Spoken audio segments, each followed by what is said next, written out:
রাষ্ট্র বিভিন্ন সময় বিভিন্ন খাত যেমন বিদ্যুৎ, যোগাযোগ, পানি ব্যবস্থা বেসরকারীকরণ করে দেয়। কেন করে? সমস্যাই বা কি? বেসরকারীকরণ মানে হলো রাষ্ট্র যা আগে নিজে পরিচালনা করত, যেমন বিদ্যুৎ, পানি বা যোগাযোগ খাত, সেগুলোকে কোনো ব্যক্তি বা কোম্পানির হাতে তুলে দেওয়া।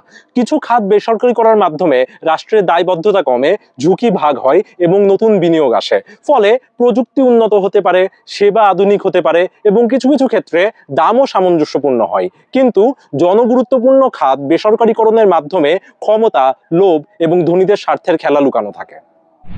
বেসরকারীকরণ মূলত লাভের জন্য করা হয়। সাধারণ মানুষ, বিশেষ করে দরিদ্র ও দূরবর্তী এলাকার মানুষজন এর থেকে বিশেষ সুবিধা পায় না। দাম কমার বদলে বেড়ে যায়, সেবা সব জায়গায় পৌঁছায় না এবং কিছু রাজনৈতিক গোষ্ঠী এবং ব্যবসায়ীরা লাভবান হয়। সমাজের মধ্যে বৈষম্য বাড়ে এবং জনগণের মৌলিক অধিকার রক্ষা করার দায়িত্ব থেকে রাষ্ট্র দূরে সরে যায়। ধরুন একটি দেশের বিদ্যুৎ খাত বেসরকারীকরণ করা হলো। সমস্যা হলো সেই কোম্পানির মূল লক্ষ্য হবে লাভ করা। পাহাড়ি মানুষ বা গ্রামের প্রান্তিক মানুষ বিদ্যুৎ পেল কিনা তা সেই কোম্পানির চিন্তার বিষয় হবে না। লাভবান হবে শহরের বড় ব্যবসায়ীরা আর পিছিয়ে পড়বে সাধারণ মানুষ। এভাবেই বেসরকারীকরণ সমাজে বৈষম্য বাড়ায়।